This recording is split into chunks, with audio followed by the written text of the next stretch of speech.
Welcome to the Living to 100 Club podcast. Here's our host, Dr. Joseph Cassiani.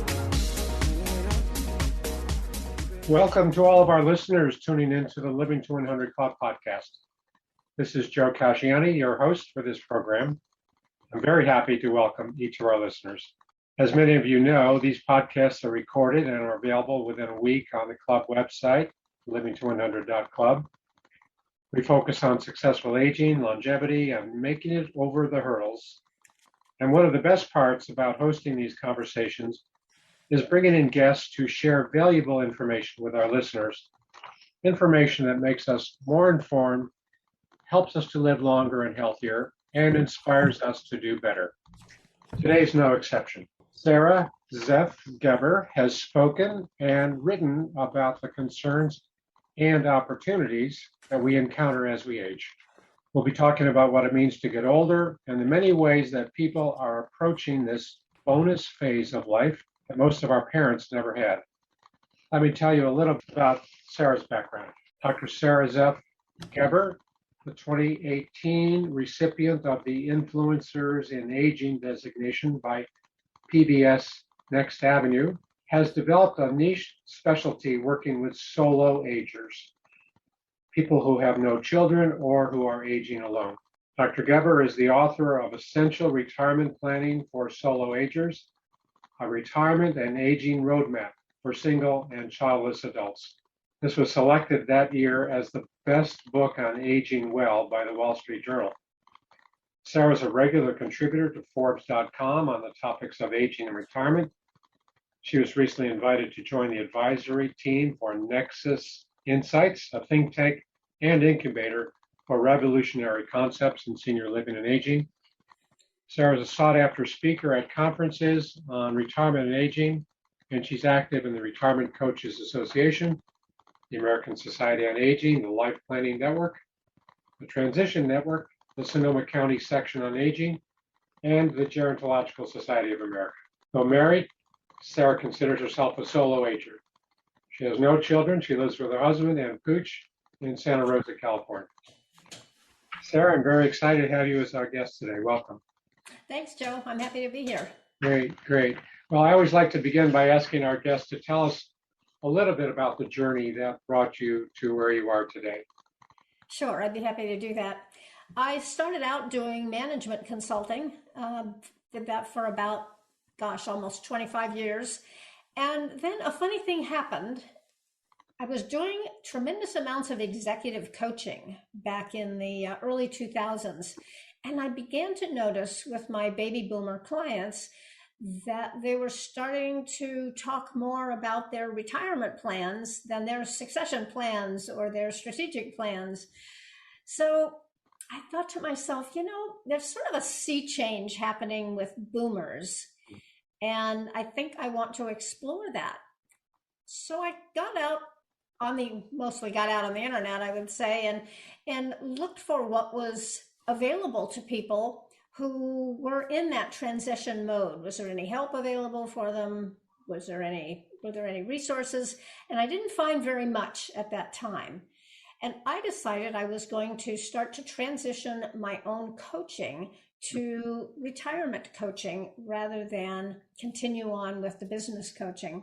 And over about a 5-year period, I did that and finally made the transition myself in about 2015. Before I transitioned out of my business environment, I also began to look at what was going on in the personal world of many of my colleagues and also my clients and my friends and neighbors. Those who were, again, baby boomers, were starting to spend a tremendous amount of time taking care of their aging parents. They were doing a huge amount of things for them. If they lived locally, they were buying groceries for them, taking care of their house on the weekends. They were spending as much time with their parents as they were with their own families at that point. And then when those parents were old enough to think about senior living, some of them were able to convince them to move into some senior living accommodations. And when they did that, they were the ones that had to to help with the move, sell the home, find the community to begin with. So again, it didn't stop there. The upshot is that I asked myself, who is going to do that for us, those of us that don't have children? And of course, the answer, as they say these days, was crickets. Yeah. There wasn't any answer. And that's what got me interested in solo aging. So I began to do more research on it, discovered there hadn't been anything written about it, either in the social science literature or the anthropology literature. There really just wasn't anything. And I saw that deficit as an opportunity and started to do my own research, both by talking with people and looking at what was happening in the senior living community. And that turned into my book in 2018. Sure. So that's my journey. Sure. Yeah. So a lot of pieces kind of fit together over the years, and new insights and new observations. And you dug into this particular niche of solo aging. Well, can you tell me what it is, or how do you define solo aging? I mean, obviously people without children who are living alone, but what's the concept, what's the context of solo agers? That is the main context. And that was my original concept, was that people without children were solo agers. That's how I saw it. That's where I saw myself at that point too. Then I got a lot of feedback and suggestions from people when I began talking about it.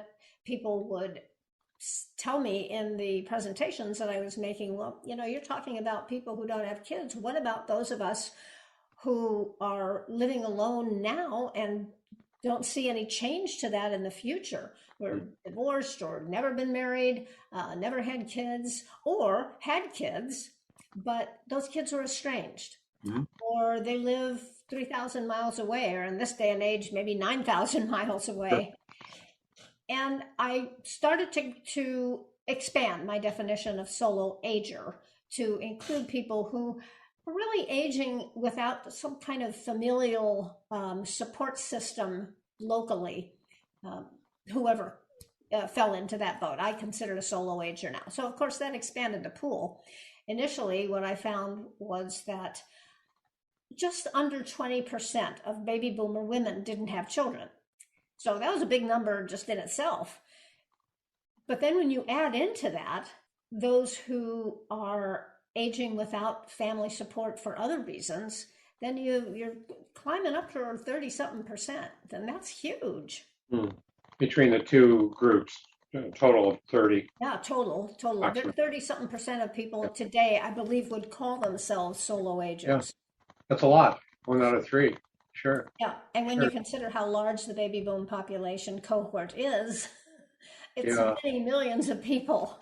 Yeah, and it's probably increasing, of course, not just for the demographics, but this particular subgroup or subcategory is probably increasing. So if a couple is living, an older couple living together, they're not considered solo agers, or is that a soft definition? I believe they are solo agers. Okay. My husband and I, not having kids, consider ourselves solo agers. Okay. We don't have any family in the immediate area, and we are going to have to figure it out for ourselves, and have definitely started down that path. Who's going to care for us? Who's going to make decisions in a medical crisis? We don't know which one of us is going to predecease the other. If we had a crystal ball, that would be wonderful. We could plan more specifically, but we don't. Yeah, we don't know. We never know. Yeah, so that's helpful. So it's not a hard and fast definition where the person is physically alone. It's the notion that there may not be a lot of others around to support or, be the caregivers down the road. So that's the quality there. So I know in your book you've delved into this pretty deeply. So you're talking about a lot of the challenges that solo agers face. What are some of the main challenges that this group will face currently and down the road? I think the first challenge that most solo agers will tackle is the challenge of naming people in their estate documents, in their advance directive, and for their power of attorney. Who are you going to put? Who are you going to put in those blanks? Most people put their kids, although some don't. But if you're a solo ager, you kind of come up with a dilemma there. Sure. And there are answers that range from naming nieces and nephews, which is probably the most popular. Many solo agers are close to nieces or nephews. Maybe they're close even with younger siblings. That works. If you've got a sibling that's 10 or 12 years younger than you, that probably works. But nieces and nephews are a good one. I have on my own estate documents, I have named the son of one of my dear friends, someone I've known almost all my life and knew their kids growing up. Their son has a power of attorney, kind of second or third in line on my finance documents. And those two things have to be considered separately. Who is going to speak for you if you are unable in a medical situation, in a medical crisis, and who you want to handle your finances if you are at some point incapable of doing that. Is this the executor of the estate, or is that, It's beyond executor. The executor that's after you're gone. And many solo agers say, who cares? I'm gone. Yeah. But the real rub comes before, because many of us, 70% of the population, needs care and at some point in their lives. And a fair percentage of those people are going to need someone to make decisions for them while they are recuperating from an illness or a surgery. Now, for those people who are married, it might be the still living spouse. That's probably the number one person that's going to go in that blank in the paperwork. But beyond that, it's always wise to have backups for those people. Backups hopefully are people who live fairly close to you. It's not a great idea to name a niece or nephew that lives on the opposite coast in a medical situation, because the hospital wants someone right there that they can talk to, that they can help make the decisions for your care. And that's an important thing if you care about what happens to you while you're still alive, and most people do. And then the other one is, who's going to pay your bills? So that's the other consideration. And you have bills while you're still alive. You may not be not responsive for some period of time after a medical incident or a stay in the hospital. This happens all the time. We don't want to face these things, but they happen all the time. Sure. Someone will need to take over your financial arrangements, the management of your money for that period of time. Might not be forever, but there are organizations that do that. And of course, there are people that you can name, friends, relatives, that may be willing to do that for you. And of course, you have to have a conversation with those people about it. You can't just put them in the documents. So the POA and the advance directives, those are two of the critical pieces to have in place while we're still alive. Absolutely. Because at some point, we're going to need help. Somebody's going to need to step in, make decisions, or, be a part of that process. Yeah. So that's the legal challenge. That's the big one. What else? Challenge. Well, any other recommendations on who to locate if we don't have those family parties around and friends and good friends? There are professional patient advocates in most states. They're in a couple of states. I live in California, and we have professional fiduciaries, people who are licensed by the state to take care of of other people's financial resources if they're unable to. And so we can name professional fiduciaries. We can even name professional fiduciaries on our advanced directives for healthcare for making those decisions, if there are absolutely no relatives around that you trust and that you want to have making decisions for you. Beyond that, there are trust departments at almost every bank. That's not an idea that particularly appeals to me, but it does to some people. Sure. So there are options out there. The best option is to get together with a group of your friends and start talking about this. Mhm. Start discussing what kinds of options you all have. And there may be ways in which you can help each other, at least as backups.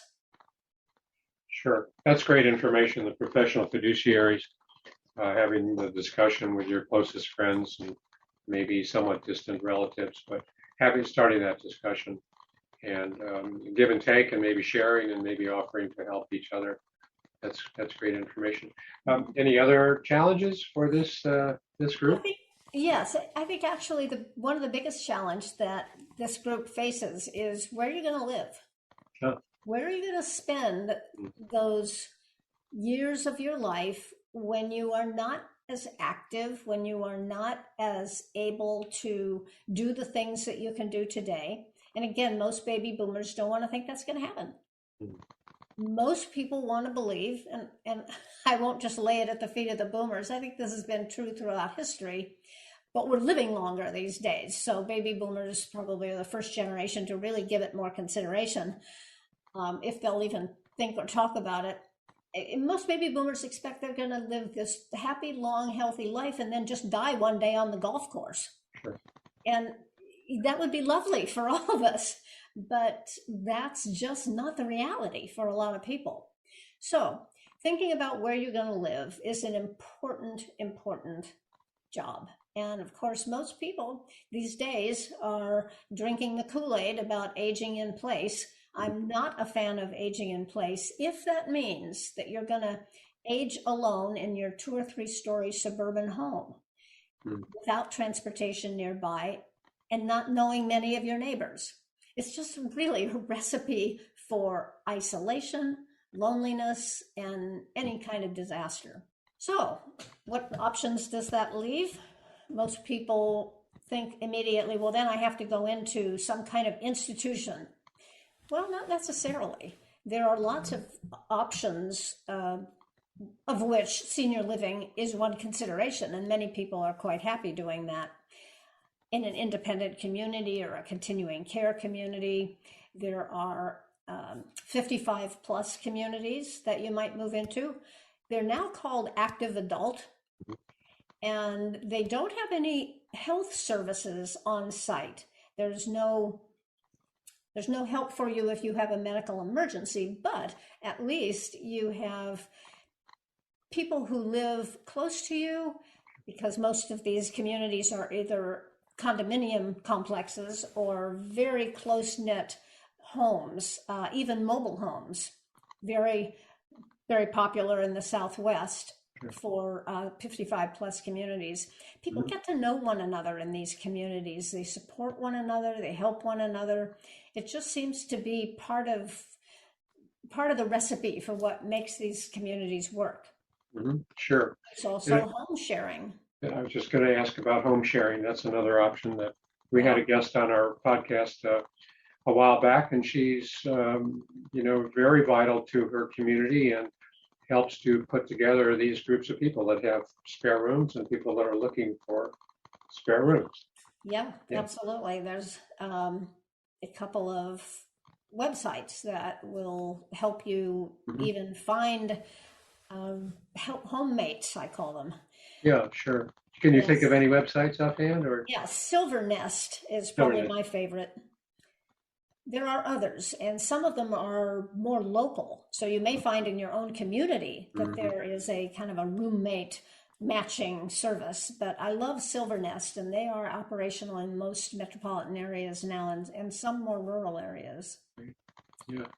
Yeah, so the notion of living indefinitely as an independent, healthy, vital senior is great, but that doesn't necessarily always happen. So we have to take some precautions or manage some of those risks that could come along. So this is an important one. Where do we want to live when we can't manage our own home or our own apartment anymore? We need maybe a little bit of help. So these different settings, and I know there's a whole wide range of settings available. So that's an important piece to the planning, right?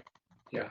Absolutely. Yeah, there are so many other options out there between aging in your own 3-story home and the nursing home, which of course is what most people think of when they think of senior living. They don't know that there's anything other than what grandma died in called a nursing home. And there are just so many other options today for senior living. Yeah, so it's important to keep getting this message out. There are many options. Yeah. Absolutely. Any other challenges for the solo ager?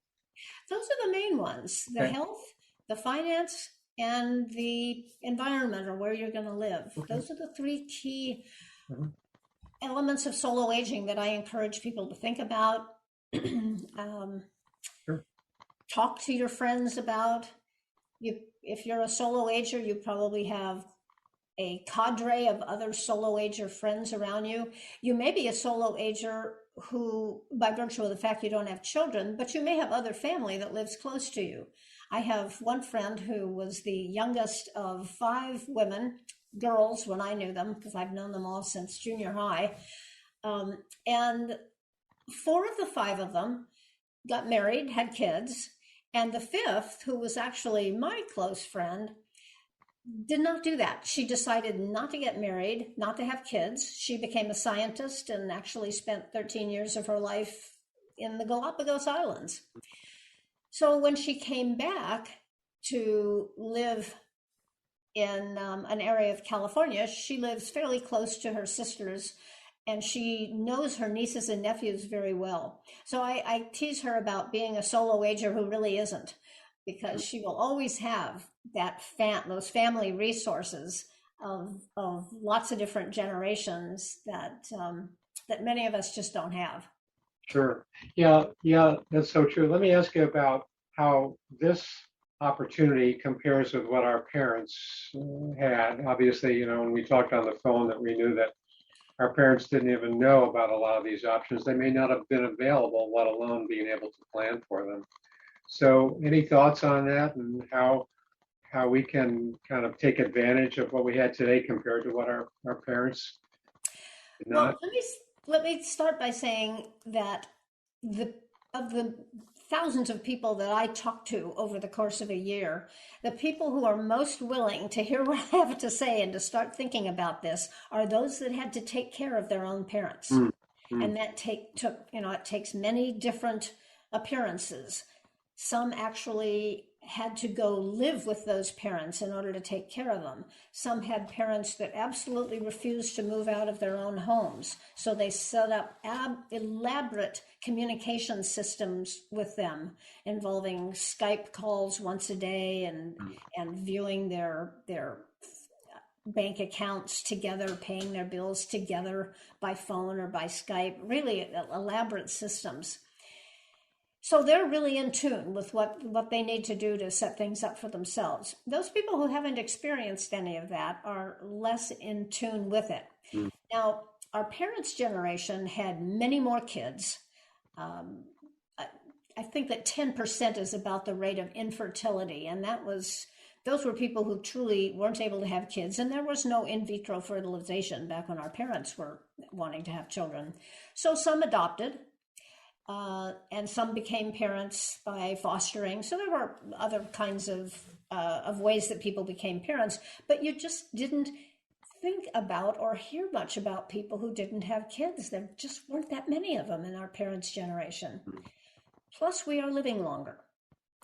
So many people in our parents' generation and our grandparents' generation died in their 70s and 80s. Now, people routinely live well into their 90s and even into their hundreds. So, to some extent, that can be pretty much of a mixed blessing. We are living with a lot of different conditions that we're managing, and sometimes managing those conditions becomes very, very difficult and often dangerous for people in their 80s and 90s. And I'm talking about conditions like diabetes and Parkinson's, lots of different conditions. Sure. Yeah, we are vulnerable to more of these chronic conditions, even acute conditions, the longer we live, of course. So yeah, that's valuable information too, that the people who already experience some level of caregiving for their parents may be a little bit more motivated to take some of these actions for themselves. And course, the important part is to continue to offer this information about action and what kind of steps people can take, which is why your book is so important. So I'm curious about the risk of being a solo ager. Aside from all this planning for the days ahead, what about COVID and isolation and a lot of these other challenges that everybody has had to go through? Is it more difficult? It's been more difficult, obviously, for solo agers. Oh gosh, yes. Yeah. The people who live alone have been living alone for years. I have many friends who live alone, and they were, for the most part, my professional female colleagues who are divorced or never married.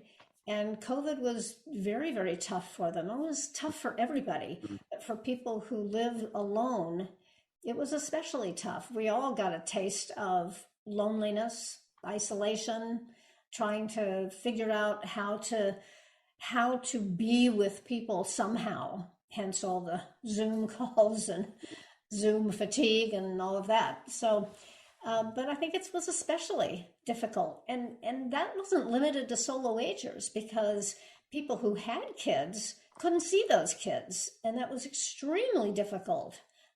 So I don't know that solo agers were in much worse shape, particularly during COVID. I would say probably it's a toss up. Mm-hmm. Sure. Of course, it depends on how much access they had to a lot of these other services or systems or technologies. Yeah, you're right. But I can see where the solo agers were maybe especially vulnerable to the forced isolation, can't go out. I mean, you think about the big cities that were really locked down and people could barely get out to get groceries. So the opportunity to talk with friends or maybe face-to-face is out of the question, so limited to phone calls. Yeah. Yeah, I actually did a couple of different monthly online discussion groups with solo agers, and we talked about a lot of different ways that they were able to have some kind of social life, and most of it was online. Yeah. Well, we can be resourceful when we want, right? We can find ways. Yeah. Sometimes we need the tools or the guidance or suggestions, but there are ways. There are ways. Yeah. There are. People found them.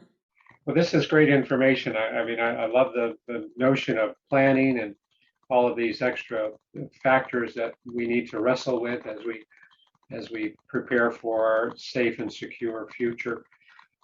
Let me ask you, Sarah, what kind of steps can we start taking today? What kind of things do you recommend for the solo ager? The immediate steps today, tomorrow, next week? Sure. Well, it goes back to my proverbial three-legged stool of health, finance, and living situation. If you have not done an estate plan, now's the time to get busy with that. We all need to have that. Anybody over 40 should have an initial estate plan. And then if you've got one that's sitting on a back shelf somewhere, not even in digital form, time to have another look at it with an attorney if you want.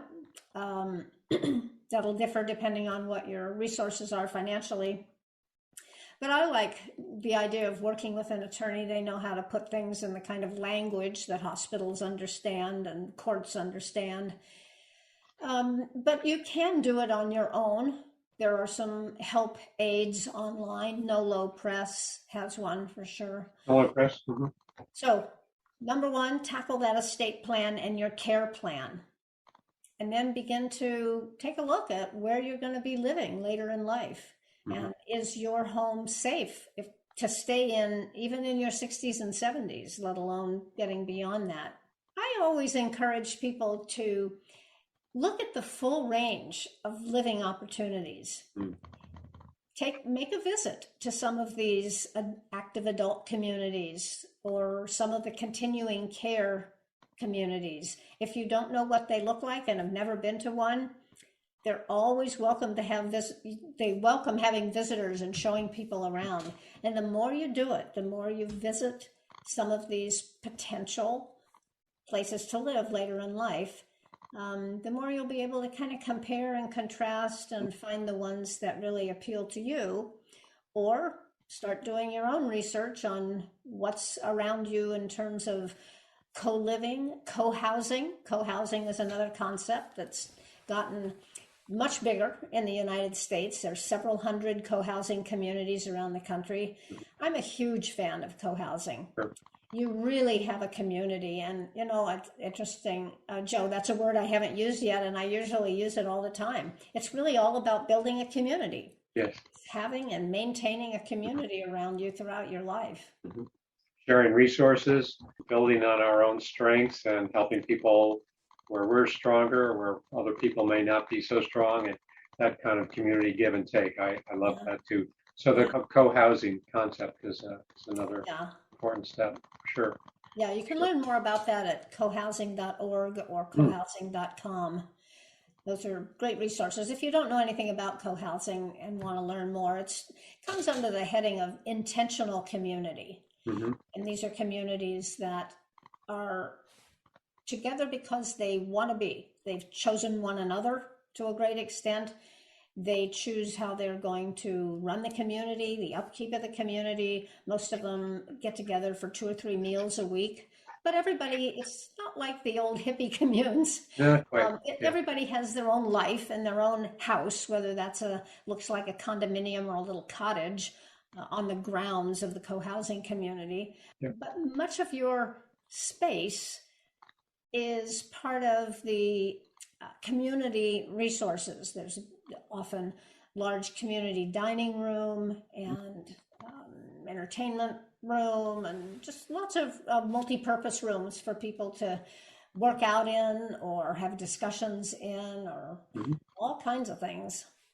Yeah, that's great information. It occurs to me also, as we're talking about different types of living facilities, senior living facilities, many of them even offer the virtual tours, right? So if you have access to a computer, you can go to their website and click on virtual tour, and they can, give you a nice demonstration of all of their services and amenities. Yeah. Of course, the question of cost always comes up. I mean, a lot of these tend to be pricey, and maybe people don't have access to those kind of funds. I mean, Social Security benefits probably are not going to cover the cost there. So any tips there, or any? I answer that question all the time, both live and online like this. And there are several answers that I have for that. One is, if you know you are really without financial resources at all, you have very small Social Security, or for whatever reason, none at all, and you have no savings, it's time to visit your county Department on Aging and find out what's available in the way of subsidized housing for older adults. And if you're at that point in your life where you're really ready to seriously look at it, get on a list, because those things are in very high demand. The other option for people, and I'm mostly talking to people in their 60s, maybe early 70s or before, think about moving out of the country.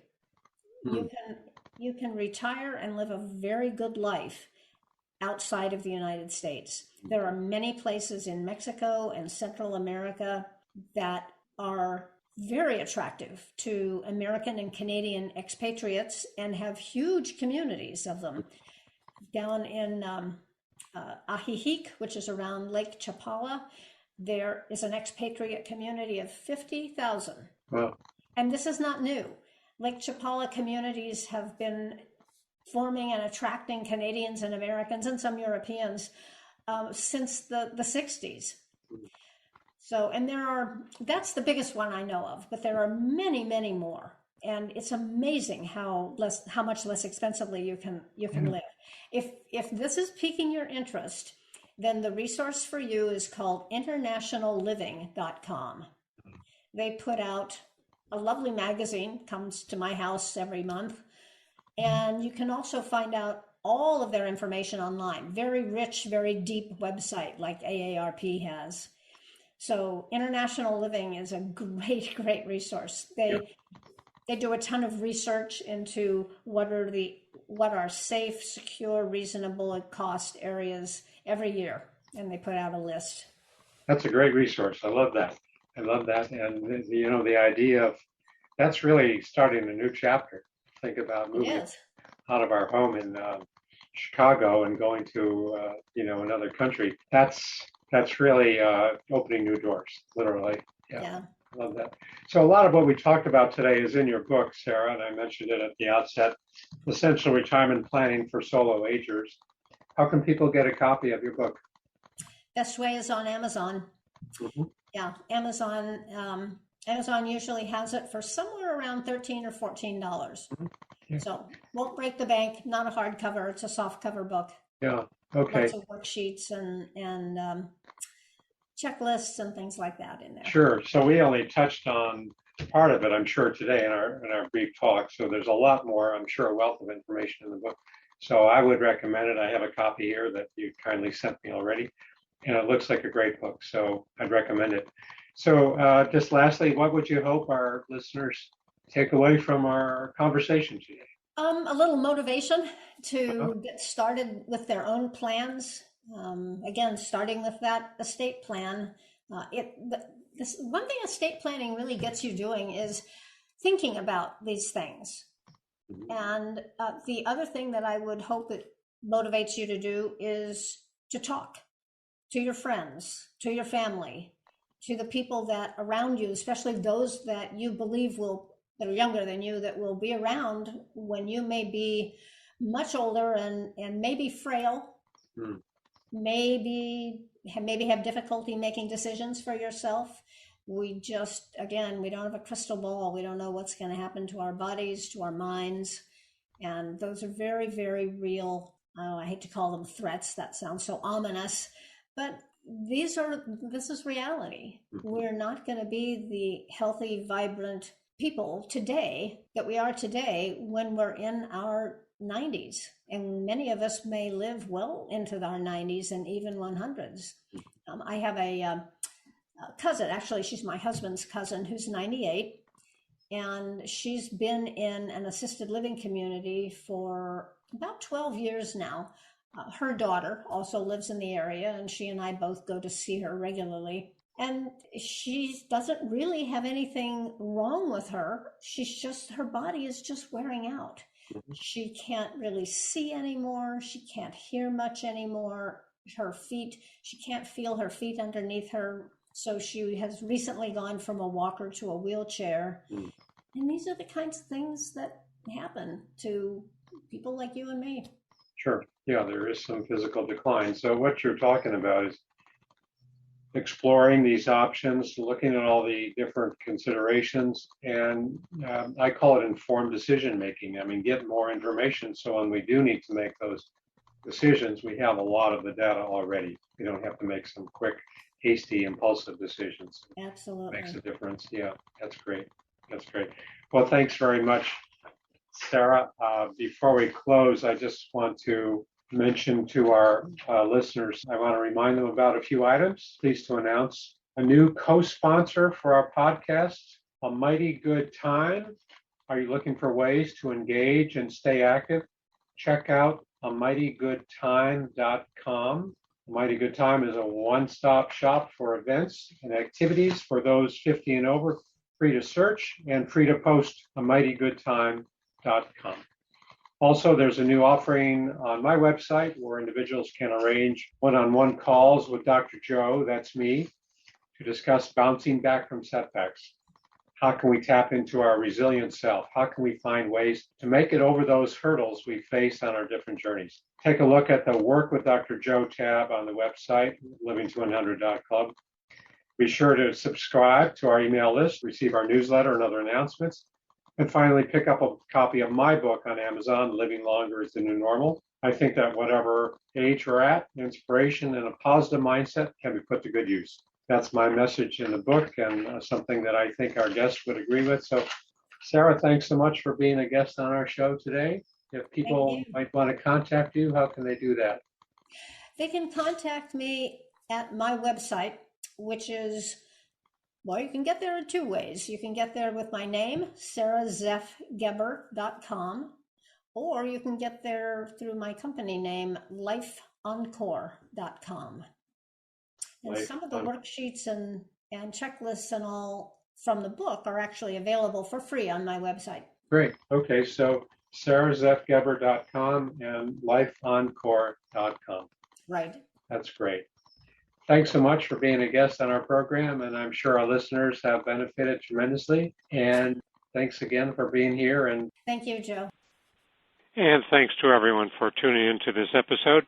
Hope to see you next time.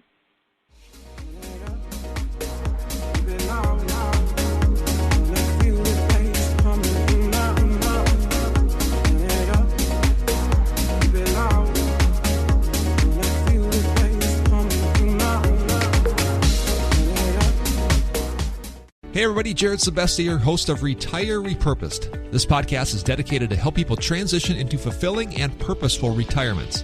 Retirement is a big life change. In fact, the two most dangerous years of a person's life are the year they were born and the year they retire. Few people can just flip the switch from working a career 30 or 40 plus years, retiring on Friday without methodical steps to living what we call a repurposed retirement. To listen now, search Retire Repurposed on your favorite podcast platform, Senior Resource, or Life Audio.